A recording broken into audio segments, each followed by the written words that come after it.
Bienvenue, bienvenue autour du trône de la grâce. Désolé, nous avions des petits soucis techniques. Maintenant, c'est réglé et j'espère que nous allons passer de bons moments ensemble. Que le Seigneur vous bénisse. Bienvenue autour du trône de la grâce. Connectez-vous, c'est un retard dû à des soucis techniques, mais nous sommes enfin ensemble ce soir encore pour nous approcher du trône de la grâce.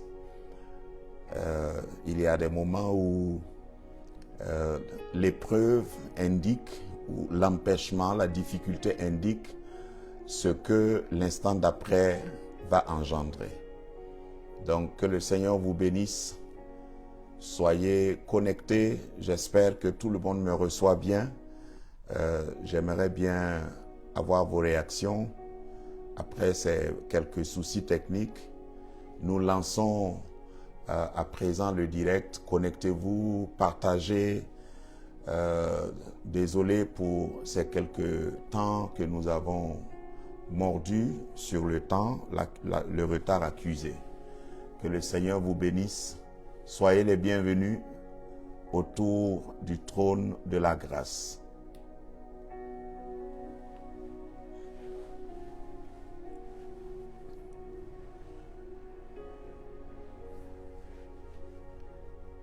Allez, connectez-vous. J'attends que tout le monde se connecte.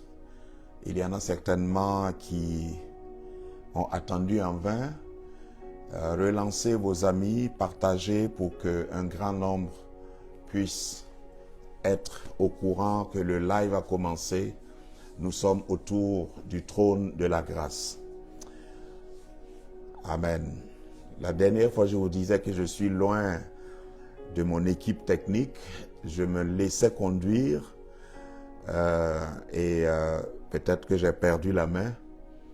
Je suis ici loin et seul à opérer et je croyais pouvoir maîtriser les choses comme il se doit, mais c'est pas évident. Quand on change souvent de pays, il y a certaines choses aussi qui changent.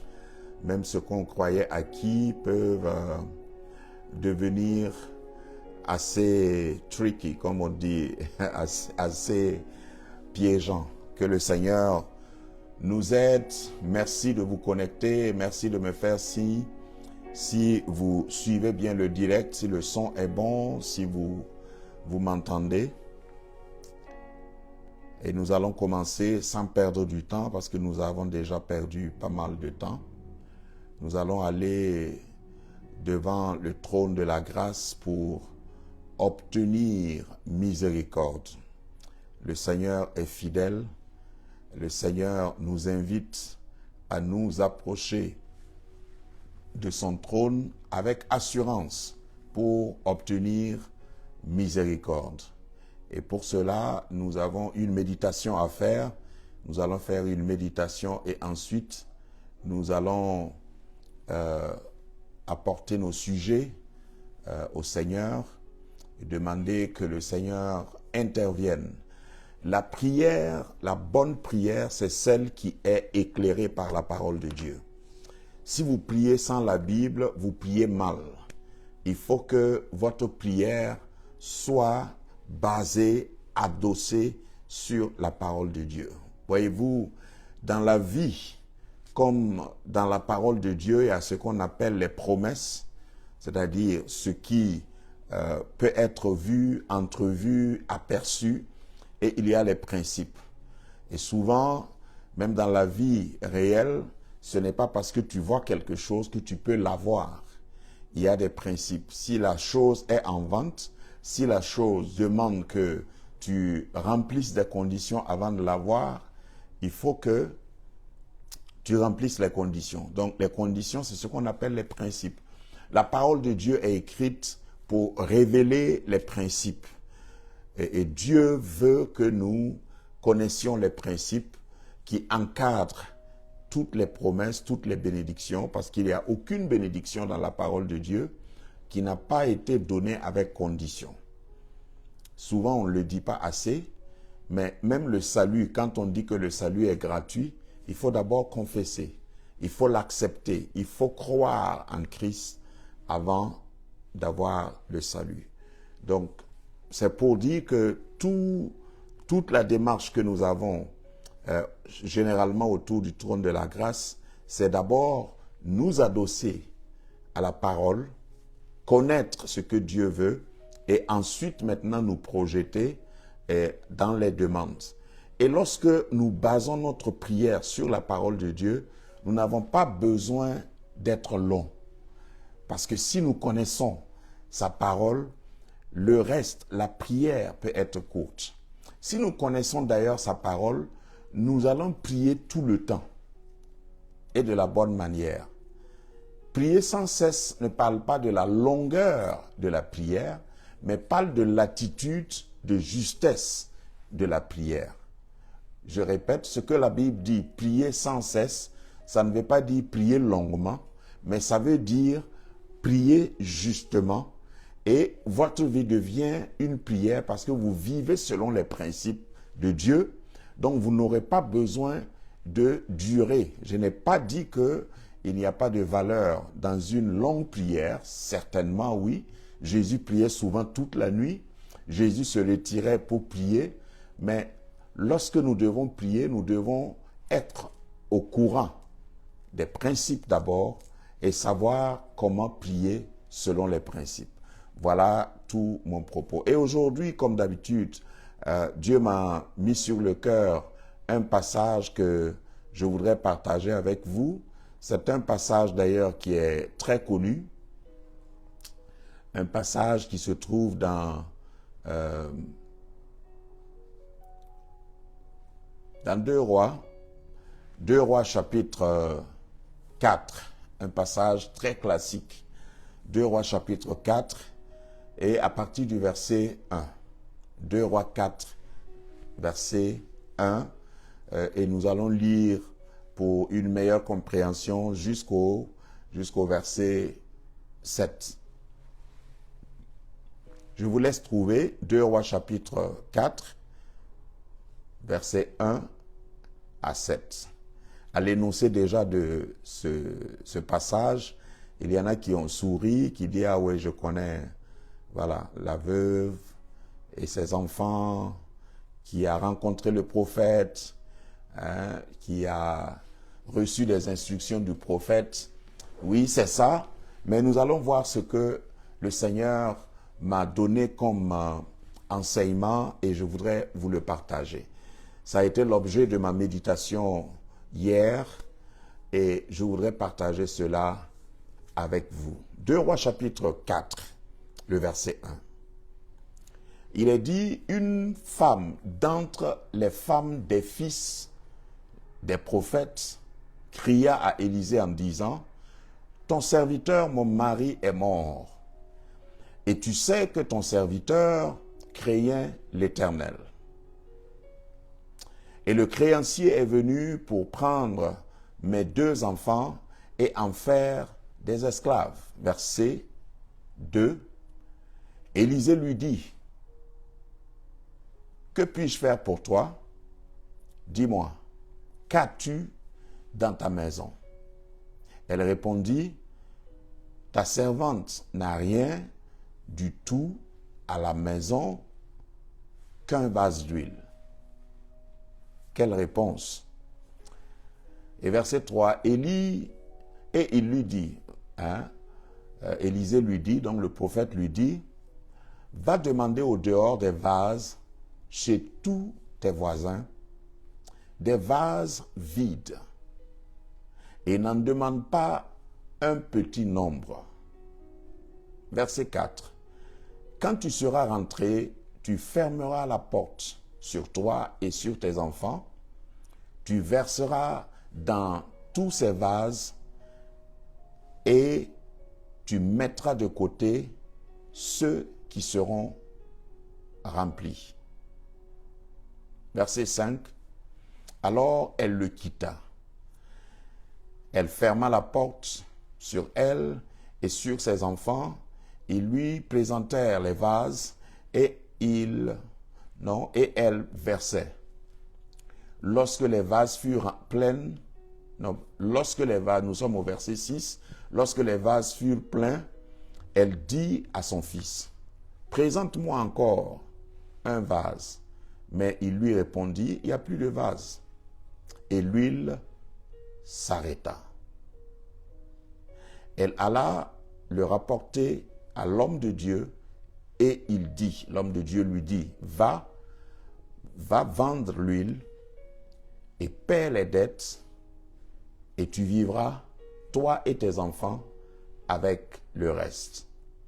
Alors, ça c'est une histoire, comme on aime dire de façon caractéristique, les films américains, un happy ending. C'est-à-dire que c'est une histoire triste, mais ça se termine bien. Tout le monde aime lire des histoires qui se terminent bien. Évoluons ensemble. Je voudrais voir rapidement 4 points dans notre méditation, tirés de l'exemple de cette veuve. D'abord, une veuve, nous connaissons ce que c'est qu'une veuve. Une veuve, c'est une femme qui était mariée et qui a perdu son mari. Donc, il y avait un manque. À la base, quand on dit le nom ou le mot veuve, c'est parce que quelqu'un n'est plus dans son droit absolu, c'est-à-dire il a perdu une partie de ses droits, de ses privilèges, de son statut social. Et ça peut sembler fataliste lorsque nous n'avons pas nous n'avons personne pour nous protéger. Généralement, dans certains pays, on exploite les veuves. Alors, pour dépeindre un peu la tristesse de la situation de cette dame, elle avait des enfants cependant. Et c'était une croyante avec son mari. Le passage, à partir du verset 1, introduit la veuve comme femme d'un serviteur du prophète qui craignait Dieu. Alors, les étapes que nous allons parcourir pour notre instruction et pour une application, pour qu'au sortir de cette méditation, nous soyons encore édifiés, c'est, et d'ailleurs, il faut que je vous dise, le thème que j'ai donné à cette méditation, c'est « Et l'huile s'arrêta ». Et l'huile s'arrêta. Comme nous avons vu dans la lecture, l'huile peut s'arrêter. L'huile dans la parole de Dieu, avant de continuer, l'huile représente l'abondance. L'huile, comme la graisse, représente l'abondance, la bénédiction, la grâce, le bonheur. Lorsqu'il y a de l'huile, on ne souffre pas. L'huile représente la guérison. L'huile représente, entre autres, le couronnement, le fait que quelqu'un, comme dans le psaume 23, le psalmiste dit, tu oins d'huile ma tête et ma coupe déborde. Lorsque tu as de l'huile, tu es dans l'abondance. Ok. Cette femme a été bénie par une abondance d'huile, l'huile qui va restaurer sa vie, et je prie que ce soit le cas pour toi qui m'écoutes, qui me suis, pour plusieurs d'entre vous, pour qu'il y ait une restauration. Pas à pas, nous allons voir 4 points. Premièrement, il y a le fait d'être un serviteur. Le passage dit que un des fils des prophètes, il y a une différence entre un serviteur et un fils. Et vous savez, lorsque nous lisons la parole de Dieu et nous voyons l'histoire d'Élie et de Élisée, Élisée ne s'est pas présenté comme un serviteur d'Élie. Il s'est présenté comme un fils d'Élie. Parce qu'à l'épisode où Élie devait être enlevé, ce que Élisée a dit, c'est pas patron, mais c'est mon père, mon père. Alors, le passage, si vous lisez très bien, le verset 1 dit un des fils des prophètes. C'est comme ça qu'on les appelle. Maintenant, il se trouve que lui, je ne sais pas ce qu'il disait à sa femme, ça c'est un peu mon imagination, mais accordez-le-moi. Peut-être qu'il disait à sa femme, au fait, je ne suis pas le fils du prophète, je suis son serviteur. L'étape entre serviteur et fils est très importante. Mais ce n'est pas notre propos, je vous fais signaler cela et j'ai mis ça comme un point dans ma méditation. Est-ce que tu es fils ou bien tu es serviteur? Le serviteur, c'est bien. Être serviteur, c'est bien. Mais être fils, c'est mieux. Je dirais ça comme ça, sans dire plus. Parce que quand on est serviteur, on ne peut pas atteindre le niveau d'intimité que quand on est fils.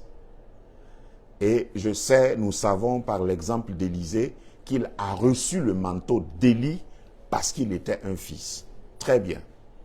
Donc, lorsque tu es parmi les fils, fais tout pour être un fils. Ne sois pas serviteur. Parce que ce qui est choquant, c'est de voir que ce monsieur était avec un prophète de la trame d'Élisée. Il le suivait jusqu'à sa mort. Il est endetté et le prophète n'est pas au courant.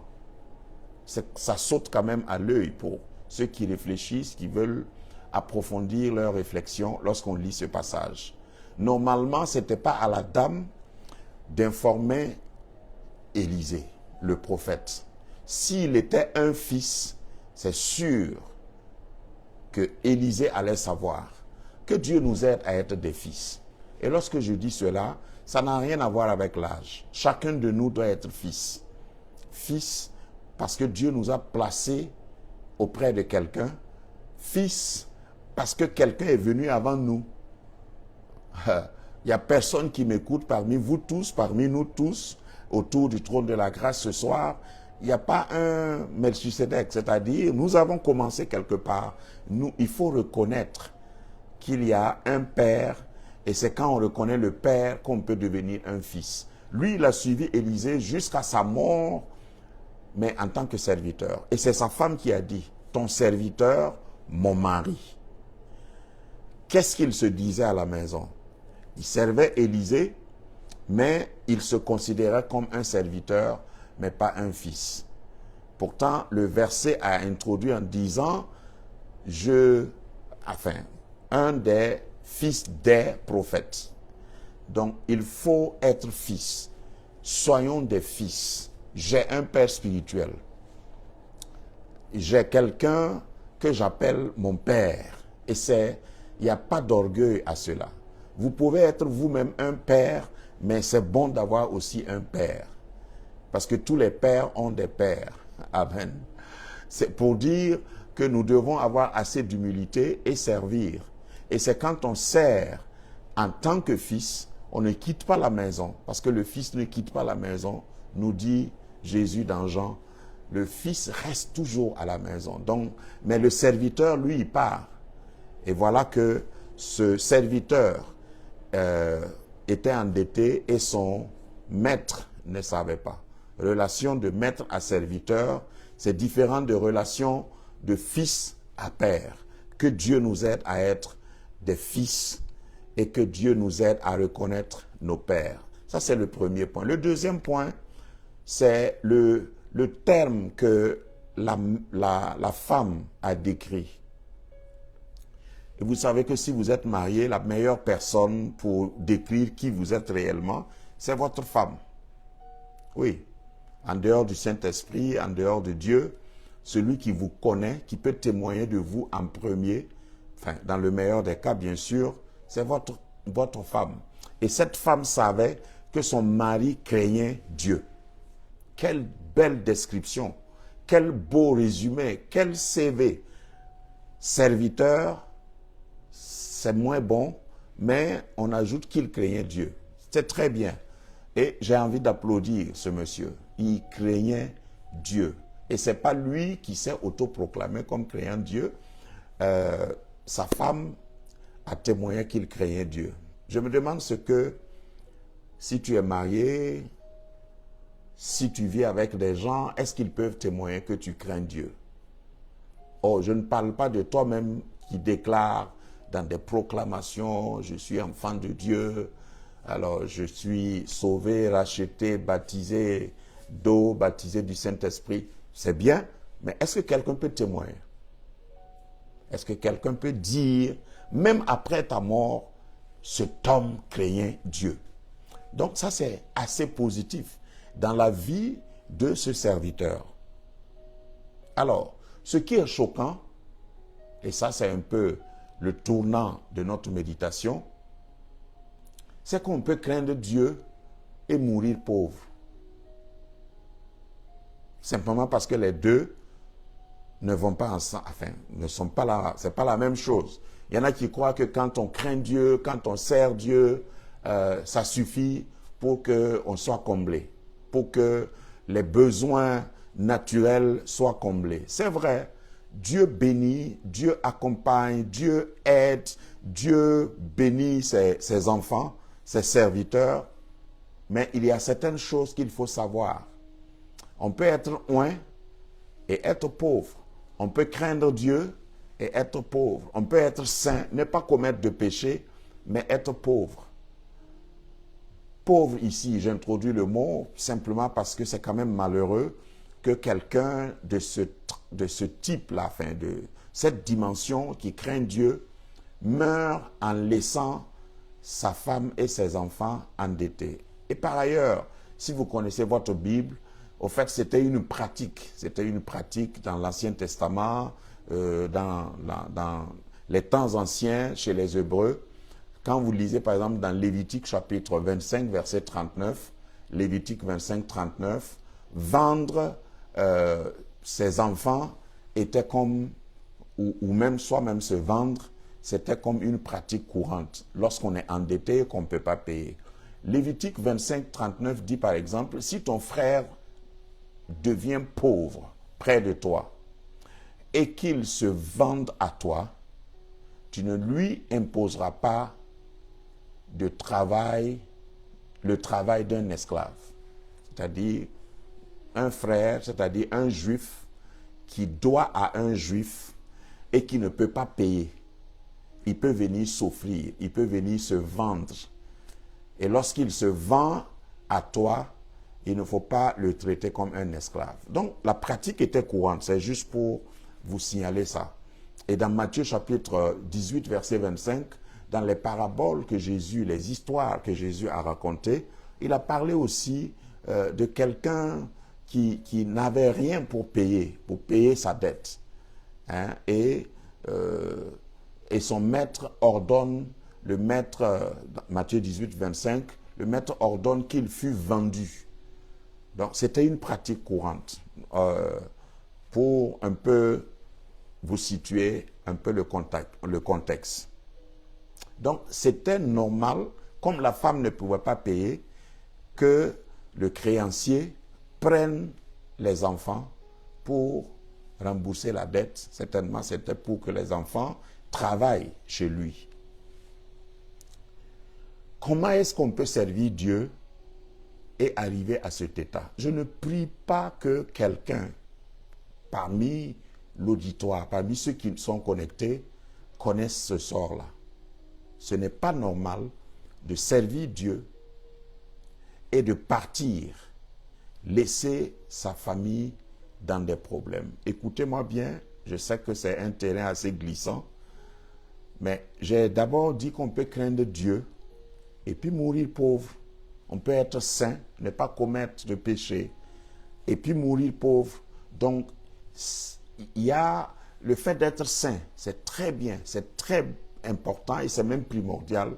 Mais il y a à côté de la sainteté, il y a à côté de la crainte de Dieu, certaines règles que nous devons respecter pour que notre dignité, parce que là, cette dame a perdu sa dignité. Lorsque, avec tes enfants, tu n'as rien, tu peux être toujours saint, prier, mais malheureusement, tu n'affectes pas, tu ne donnes pas, le témoignage est un peu entaché. Je ne sais pas vous, c'est pas pour exalter une doctrine en tant que telle, mais je ne pense pas que la pauvreté glorifie Dieu. La pauvreté jusqu'à un certain niveau, une pauvreté ne glorifie pas. Si la pauvreté glorifie Dieu, la richesse glorifie plus Dieu. Pour impacter, c'est pas en vendant tes enfants parce que tu es pauvre que Dieu sera glorifié. Donc c'est quand même une réflexion que je vous demande d'approfondir parce qu'il y a des choses que nous devons prendre en considération. Chrétien, oui. Saint, oui. Fidèle à Dieu, oui. Mais est-ce qu'il n'y a pas des choses que nous manquons souvent? Même serviteurs, même engagés, même créant Dieu. Que le Seigneur ouvre nos yeux afin que nous ne soyons pas des serviteurs ou des prophètes, des fils de prophètes qui vont servir Dieu toute notre vie et puis après nous, que notre famille soit vendue. Ça, c'était le deuxième point. Et lorsque ça arrive, ce que j'admire dans cette femme, c'est qu'elle est partie vers le prophète. Il y a des gens qui ne veulent pas admettre qu'ils ont un problème. Et j'ai toujours dit que ce qui a été obtenu par la prière doit être maintenu par la prière. Lorsque vous servez Dieu, vous pouvez avoir des problèmes. Mais lorsque vous avez des problèmes, repartez encore vers Dieu. Il ne faut pas se voiler la face et puis dire non, si j'ai servi Dieu et puis ça m'est arrivé, donc c'est même pas la peine de continuer à servir. J'admire le courage de cette femme. Elle a des problèmes, elle est menacée, mais elle repart à la source. Que chacun de nous sache repartir à la source. Quel que soit ce que l'ennemi va jeter sur ton visage, reviens à la source. Tu servais Dieu et tu as eu un problème, viens vers Dieu. Parce qu'on peut servir Dieu et avoir des problèmes.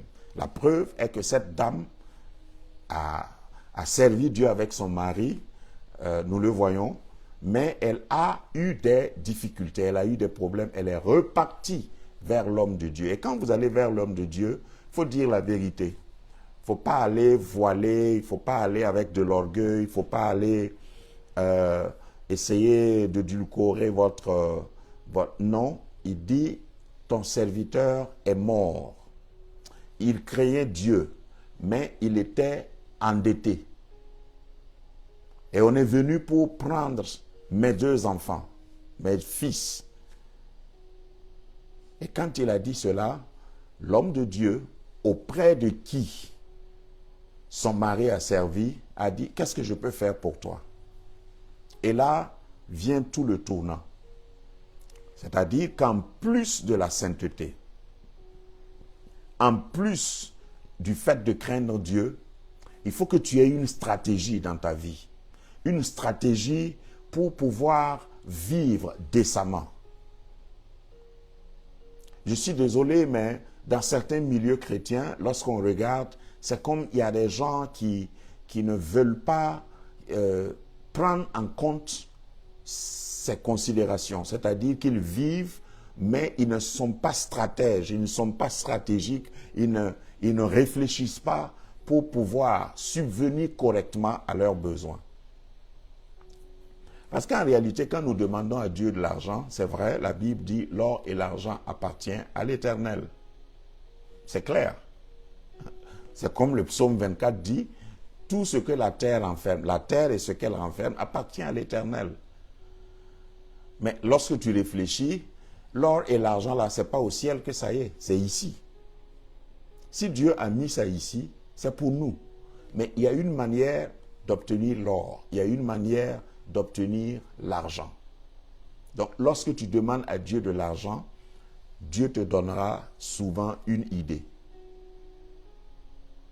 Il ne te donne pas l'argent, il ne fait pas descendre l'argent sur ton toit ou sous ton lit, il te donnera une idée. Et c'est avec cette idée qu'il faut aller chercher l'argent. Je ne sais pas si tout le monde me suit. Lorsque la femme a demandé à Élisée, je n'ai rien, je n'ai qu'un vase d'huile. Élisée n'a pas dit, je vais te donner de l'argent. Élisée lui a dit, va chez tes voisins et emprunte des vases vides. Si j'avais le temps, et peut-être un autre jour, je vais éclater ça. Parce que quand j'ai lu ce passage que je connais très bien hier dans ma méditation, souvent nous allons demander en tant que pauvres, dans le besoin, quand nous allons pour demander, nous ne pensons pas à demander des vases vides. Quel pauvre va demander un vase vide? Lorsque un pauvre tend la main pour demander, généralement, il veut un vase rempli. Il veut un vase plein, déjà. Mais lorsque tu pars demander et on te donne un vase vide, ça veut dire qu'il faut aller réfléchir. Parce que ce que tu dois avoir est chez toi en termes de semences. L'huile qu'il fallait pour la femme, pour sortir de la pauvreté, pour sortir de la dette, était chez elle. Mais à l'état embryonnaire, comme à l'état semence, il faut que tu empruntes des vases. Il faut que tu ailles dehors. Et ce que je vais dire, pour cause de temps, les vases vides représentent le fait d'aller te renseigner, d'aller t'informer, d'aller apprendre, d'aller considérer ce que l'autre a et toi tu n'as pas. La femme n'avait pas de vase vide. Souvent ce que nous demandons, ce que nous cherchons se trouve chez le voisin. Mais disons-nous la vérité, il y a beaucoup de gens qui pensent qu'ils n'ont pas besoin des autres. Pourtant, quand Dieu veut te bénir, il amène quelqu'un. Et quand Dieu veut te préserver, il retire quelqu'un. Ça, c'est la manie. Lorsque Dieu veut bénir quelqu'un, il va amener quelqu'un vers lui, le plus souvent. Parce que l'homme est une solution pour l'homme. Mais c'est Dieu qui orchestre les choses. Souvent, ce que Dieu amène vers nous pour nous bénir peuvent être vus en ennemis. Si vous regardez dans la vie de Joseph, par exemple, ses frères étaient conduits par Dieu pour faire ce qu'ils ont fait à Joseph, mais en réalité, bien sûr que sur le champ, Joseph les voyait comme des ennemis. Nous aussi, quand nous lisons, nous pensons que c'est des ennemis, mais Dieu les a utilisés pour amener Joseph en Égypte sans qu'il paye le transport. Parce que la destinée de Joseph était en Égypte. Pour dire que quelquefois, il faut emprunter des vases et des vases vides. Et quand vous réfléchissez bien, lorsqu'on emprunte un vase vide, c'est plus facile que si tu veux un vase rempli. Si tu vas chez ton voisin et puis tu dis, donne-moi un vase vide, emprunte-moi ou prête-moi, pardon, un vase vide, le voisin va te donner. Mais si tu dis, remplis le vase pour moi, ça c'est un peu difficile. Je voudrais parler surtout à la jeune génération. Quelquefois, même dans le ministère, il y a beaucoup de gens qui viennent et qui vont demander un coaching ou demander un encadrement, un accompagnement. Je veux que vous soyez ma couverture spirituelle, mon père spirituel, etc. Mais quelquefois, quand il dit ça, au fait, il demande un vase rempli. Le vase rempli ne t'aidera pas. Il y en a qui pensent que si je suis sous la couverture, par exemple, de quelqu'un, je suis l'enfant spirituel d'un père spirituel, mon père spirituel doit me donner beaucoup d'argent, doit me donner... Je n'ai jamais demandé de l'argent à mon père spirituel parce que ce que j'ai besoin de lui, c'est des vases vides. Quand je vais prendre les vases vides, quand je vais prendre les idées, quand je vais prendre les stratégies, quand je vais prendre l'expérience qu'il a et aller chez moi m'enfermer. S'enfermer, je n'ai pas le temps d'exploiter le texte, mais quand je m'enferme chez moi, ça c'est ça veut parler l'image de la réflexion. Est-ce que tu t'enfermes pour réfléchir? Lorsque tu empruntes dehors, lorsque tu viens chez toi, enferme-toi. Retire-toi quelque part. Prie. Prends le temps. Réfléchis. Parce que le Seigneur va t'instruire. Le Seigneur va te montrer comment il faut faire. Parce que ce que tu cherches là est déjà chez toi. Dieu n'a jamais laissé quelqu'un sans un flacon d'huile. Dieu n'a jamais laissé quelqu'un à sec. Ce que tu penses que tu n'as pas là, tu l'as déjà. Maintenant, pour que ça puisse se multiplier, il faut de la réflexion. Il faut que tu te retires quelquefois. Il faut que tu pries et tu demandes à Dieu la sagesse. Souvent le miracle, et d'ailleurs le miracle qui dure, le miracle qui te sort de la pauvreté, le miracle qui te sort du manque, c'est quand tu réfléchis et que Dieu te révèle une manière de faire que tu peux sortir définitivement. Merci pour les cœurs, merci pour ce que vous faites pour booster. C'est un petit enseignement que je crois, ça m'a aidé et je sais que ça va aider beaucoup de gens. Quand on prie, Dieu nous donne une instruction. Souvent, par les temps qui courent, les gens viennent à l'église et ils veulent prier et voir la terre trembler. Souvent, quand nous apportons nos problèmes à Dieu, la terre ne tremble pas. Ce n'est pas un miracle comme ça qui arrive. Il nous donne une idée. Et nous repartons à la maison et nous mettons en pratique l'idée. Beaucoup de gens viennent à l'église, ils entendent des messages, mais si quelqu'un n'est pas tombé, s'il n'y a pas eu des chaises cassées, si on dit que le pasteur là, il n'est pas inspiré, au fait le pasteur n'a pas l'onction, mais souvent, aller à l'église ressemble à la rencontre de cette femme avec le prophète Élisée. Qu'est-ce que tu as à la maison? Ah, pourquoi tu me demandes ce que j'ai à la maison? Parce que je suis venu à l'église, parce que je n'ai rien à la maison. Élisée dit non, repars. Le petit flacon d'huile que tu as là, ferme la maison après avoir emprunté. Ça veut dire que souvent la solution, et peut-être que ça va étonner quelqu'un, souvent la solution ne se trouve pas seulement à l'église. Les vases vides n'étaient pas chez le prophète. Les vases vides étaient chez les voisins. Comment est-ce que tu traites tes voisins? Les voisins, c'est les professeurs. Les voisins, c'est les hommes que tu rencontres. Les voisins, c'est ceux avec qui tu travailles. Les voisins, c'est peut-être ton maître d'école. C'est des gens que tu rencontres lors d'un voyage. Emprunte. Quand tu vas à une conférence, emprunte des vases. Quand tu vas à l'église, tu regardes les gens, emprunte. J'ai un enseignement que vous pouvez le trouver sur YouTube sur la manière d'apprendre. Il y a au moins 5 manières d'apprendre. Et une des manières, c'est par observation. On peut apprendre par observation. Lorsque tu te déplaces, lorsque tu voyages, lorsque tu es au milieu des gens, lorsque tu participes à une conférence, lorsque tu entres dans le salon de quelqu'un, est-ce que ce que tu vois là te pousse à la réflexion? Quand tu circules même et tu vois des gens, est-ce que ce que tu regardes t'inspire, te pousse à la réflexion? C'est ça, emprunter les vases. Parce que Dieu, qui que tu sois, quelle que soit ton onction, Dieu ne t'a pas tout donné. Et une partie de ce que tu dois avoir se trouve déjà chez quelqu'un. Va emprunter. Alors, nous avons vu dans ce passage-là 2 fois, bon, peut-être la première fois, ce n'était pas explicite. Le mot emprunter là, pour moi, dans ma méditation, j'ai vu que c'est venu 2 fois. Parce qu'au verset 1, la femme a dit, le créancier est venu. Qu'est-ce qu'un créancier? C'est quelqu'un à qui tu dois.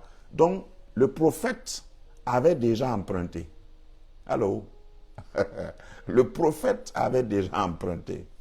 Donc, ce n'est pas la première fois que la femme emprunte. On dit, va emprunter des vases. Maintenant, la différence dans les 2 emprunts, c'est que le prophète avait emprunté de l'argent.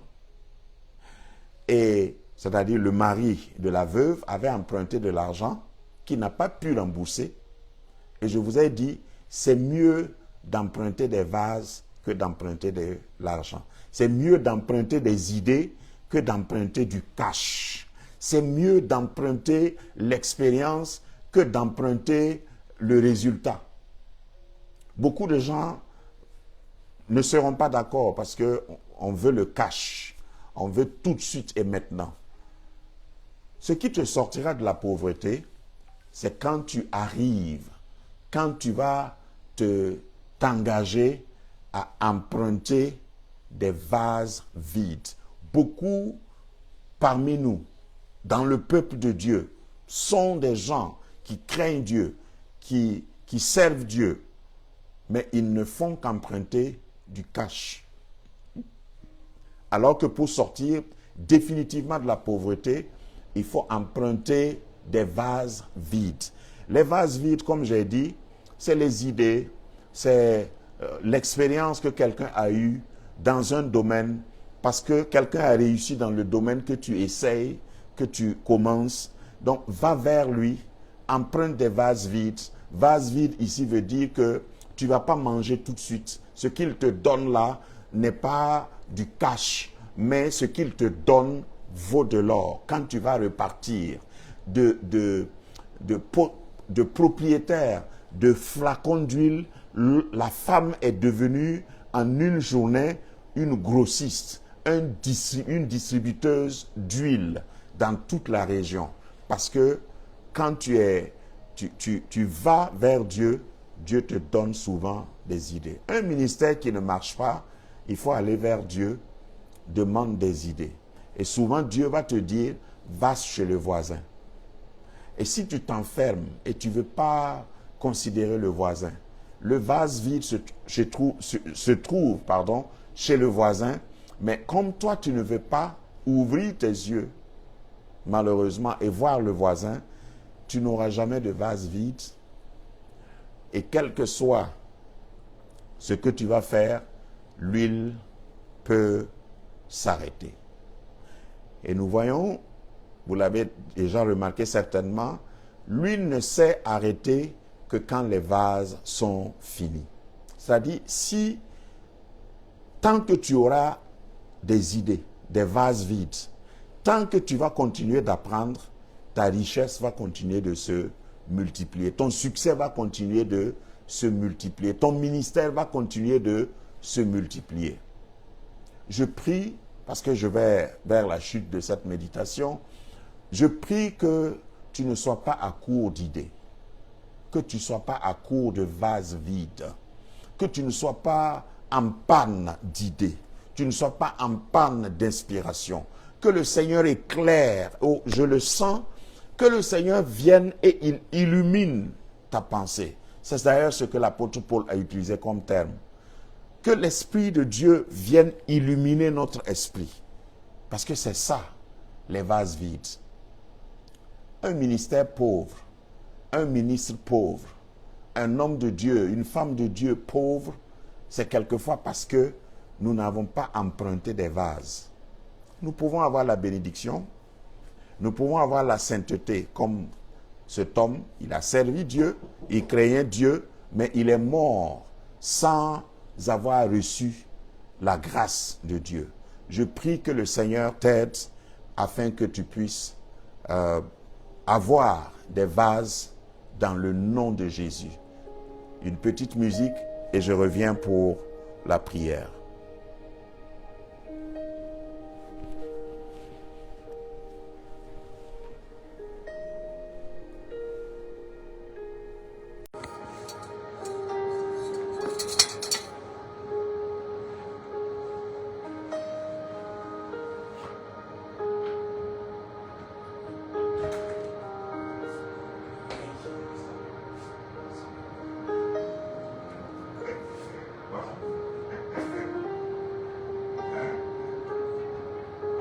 I didn't expect to see you. How are you doing? Nice to see you. Are you okay? Yes.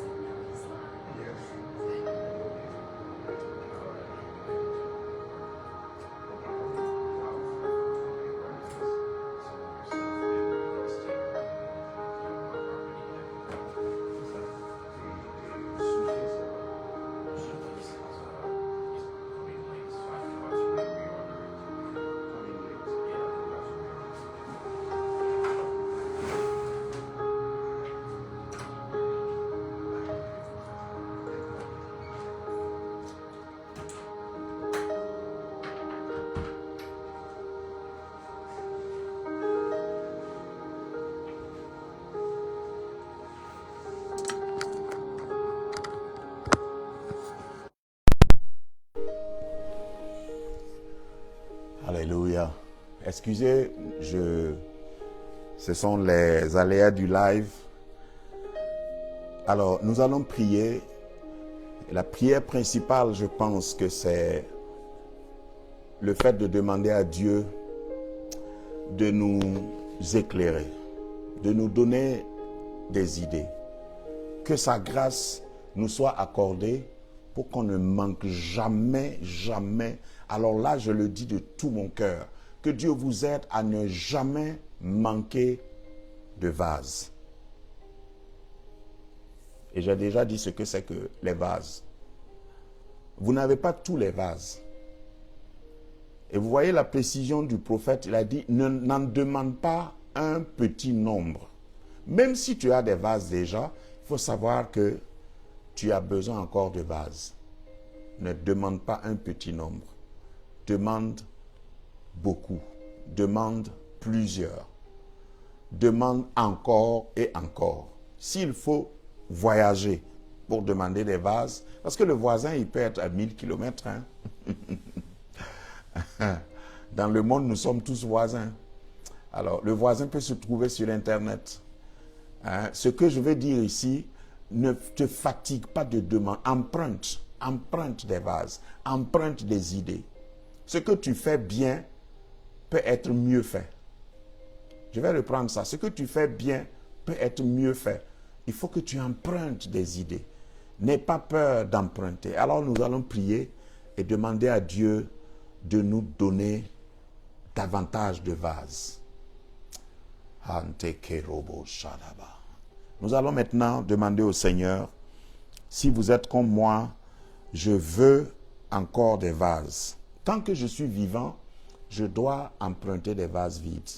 Et je n'ai pas peur d'emprunter des vases vides. Il ne faut pas chercher des idées toutes faites. Il ne faut pas prendre des vases déjà remplis, forcément. Mais il faut demander à Dieu de t'inspirer. Seigneur, nous venons devant ton trône, devant le trône de la grâce pour obtenir miséricorde. Seigneur, la miséricorde que nous demandons aujourd'hui, dans ce live, c'est que tu illumines nos pensées, notre être intérieur. Que Seigneur, en plus de la crainte de Dieu, parce que cet homme craignait Dieu, mais il est mort pauvre. Seigneur, nous voulons que tu augmentes la crainte de ton nom en nous. Nous voulons que tu augmentes le goût de la sainteté en nous, l'appétit de l'obéissance en nous, que nous soyons obéissants à ta parole. En plus de cela, Seigneur, donne-nous de ne pas avoir peur d'emprunter chez des voisins des vases vides, des idées qui peuvent nous sortir de la pauvreté, du manque, de la disette, de la perte de dignité. Seigneur, je prie pour un homme de Dieu, pour un serviteur de Dieu, que tu illumines ses pensées, tu illumines nos pensées, pour que ce qui est arrivé à cette veuve n'arrive jamais à nous. Aujourd'hui, que ton évangile ne soit pas bafoué, ton royaume, tes serviteurs ne soient pas traînés sans dignité. Merci Seigneur pour ta grâce. Merci parce que ta parole est là pour nous instruire. Et nous recevons ta parole avec beaucoup de respect. Seigneur, que les choses changent dans la vie de quelqu'un qui me suit. Je vois quelqu'un qui a presque des larmes aux yeux en écoutant et en se représentant, en se retrouvant dans l'histoire de cette veuve. Ce n'est pas fini pour toi. L'Esprit de Dieu m'envoie te donner cette parole d'encouragement. Ce n'est pas fini pour toi. Peut-être que c'est pour toi que ce live a été fait. Et je t'invite maintenant à entrer dans ta chambre. La chambre ici, ce n'est pas forcément physique. C'est entre en toi-même. Mets-toi devant le Seigneur. Dans ton lieu secret, Dieu va te donner des idées. Dieu va t'inspirer. Ce n'est pas forcément ceux qui vont te donner de l'argent qui vont t'aider. Dieu va te donner des idées qui vont te sortir de ta situation. Or, reçois sa grâce et sa faveur et que ta situation change à partir de maintenant Au nom puissant et glorieux de Jésus. Amen. Amen. Et Amen. Et à présent, nous voulons prier, comme d'habitude, nous voulons prier pour ceux qui sont malades. Autour du trône de la grâce, nous obtenons miséricorde. Peut-être que tu es malade parce que tu n'as pas fait quelque chose. Parce qu'il y a des maladies qui sont causées par nous, quelquefois, par ignorance. Des maladies qui surviennent parce que le monde est ordonné, il y a des lois physiques, des lois naturelles, des lois biologiques. Même si c'est à cause de toi, même si c'est par manque de connaissance, parce que la Bible dit, mon peuple périt par manque de connaissance. Il a dit mon peuple. Il n'a pas dit les pécheurs. Il a dit mon peuple. Donc on peut être enfant de Dieu et manquer de connaissance. Et certaines maladies sont dues au fait que nous n'avons pas su peut-être gérer notre vie, gérer notre corps. Et je vais prier parce que nous sommes autour du trône de la grâce. D'autres maladies sont envoyées par l'ennemi.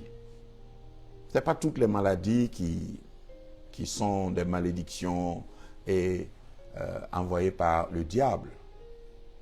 Hein? Il y a un ordre que nous devons respecter.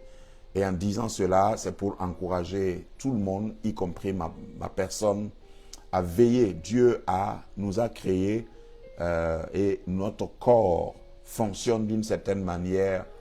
Et je bénis Dieu pour les médecins, pour la connaissance aujourd'hui qui a évolué. Mais nous devons faire attention à notre santé, que le Seigneur nous inspire. Parce qu'aujourd'hui, nous avons parlé d'idées, de vases. Empruntons des vases aussi dans ce domaine. Mais quelle que soit la raison, dans le nom de Jésus, je viens contre toute maladie qui t'a cloué, toute maladie qui t'a ralenti, toute maladie qui t'a rendu impotent pour que tu ne puisses pas être pleinement dans tes droits. Que cette maladie soit clouée à la croix.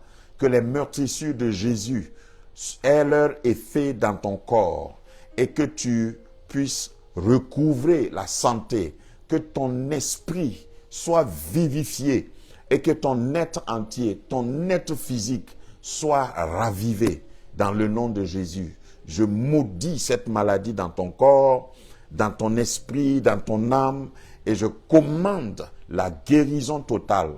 Où que tu sois, que le Seigneur te libère, que sa grâce t'accompagne, que son esprit soit à l'œuvre dans ta vie pour que tu recouvres la santé totale au nom invincible de Jésus.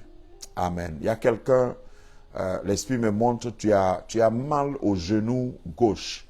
Tu as mal au genou gauche. Je prie particulièrement pour toi. Mets ta main sur ton genou gauche. Enfin, genou droit, pardon, c'est le genou droit. Excusez-moi. Genou droit. Mets ta main sur le genou droit où tu as mal et déclare avec moi, au nom de Jésus, Jésus a été blessé pour que je sois guéri. Je prends sur moi les mérites du sang de Jésus, les mérites des blessures de Jésus, et je proclame que ce genou, et touche ton genou, ce genou est guéri maintenant. Genou, je t'ordonne par les vertus des blessures de Jésus que tu sois restauré.